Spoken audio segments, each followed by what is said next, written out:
Hello बच्चों, चलिए प्रश्न पढ़ते हैं। बताओ कि क्या निम्न आयु गुणनफल के अनुरूप है अथवा नहीं।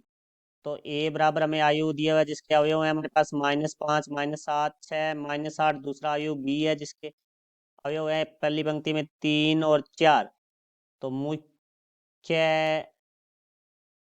अवधारणा, तो हमारा जो पर्सन है वो आयु से संबंधित है, जिसके अंदर हमें गुणनफल के बारे में बात करते हैं। तो सबसे पहले हम प्रश्न में दिए गए आयु के बारे में बात करते हैं। तो ए बराबर आयु अर्थात मैट्रिक्स इसके प्रथम पंक्ति का अवयव -5, -7। दूसरी पंक्ति का अवयव है जो 6, -8।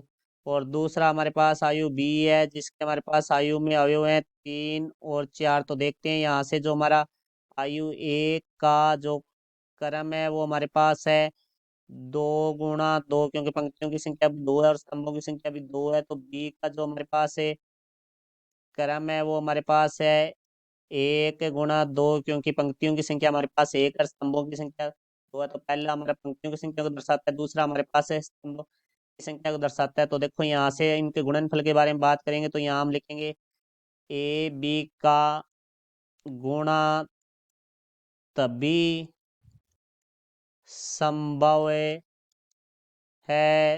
जब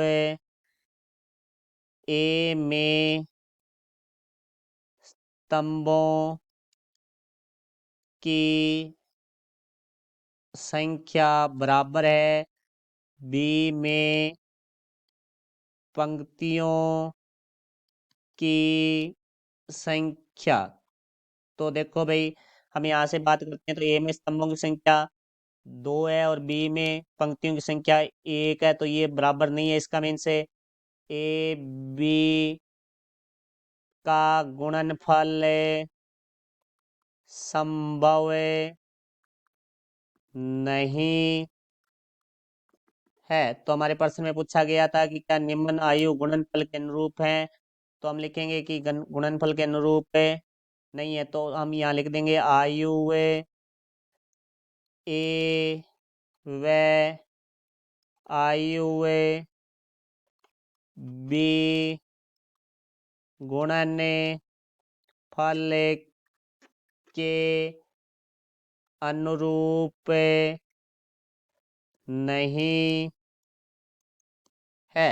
तो ये हमारे प्रश्न का उत्तर हुआ। मैं आशा करता हूँ समझ आया होगा। धन्यवाद।